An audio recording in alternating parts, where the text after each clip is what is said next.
今日買咗幾隻咖啡豆返嚟測試一下。呢隻係藍山一號，呢一隻叫做翡翠莊園，呢一個就係貓屎咖啡豆。咁其實表面上睇嘅話，呢隻炒得比較深少少。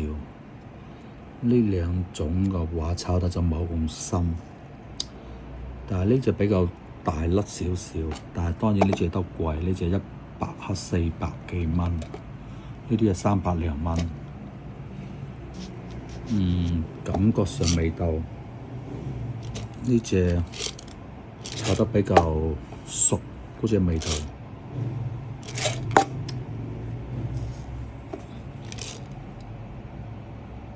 呢隻炒得冇咁熟，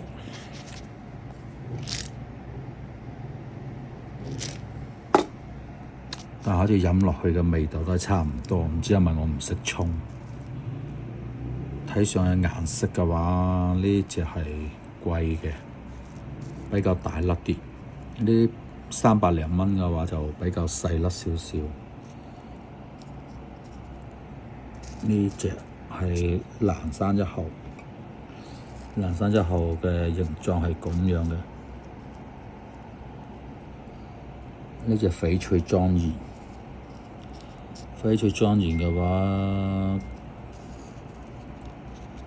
好似比藍山一號冇藍山一號咁靚仔，但係呢隻就炒得比較燶少少，可能深度烘焙。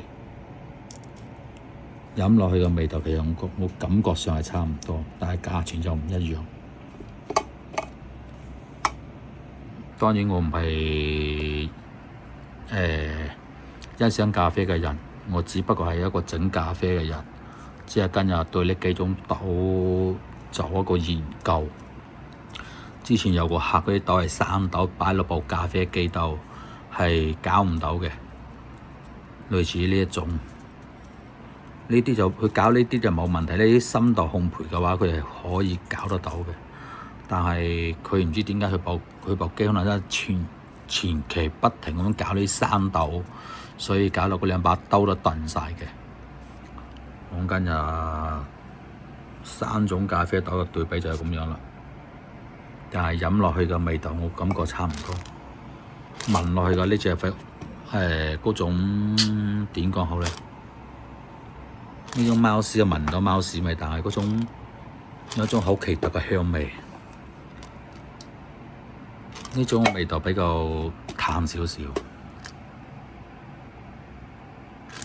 呢種同呢兩種好似感覺上嘅味道差唔多，豆嘅對比性亦都係差唔多。好，維修咖啡機。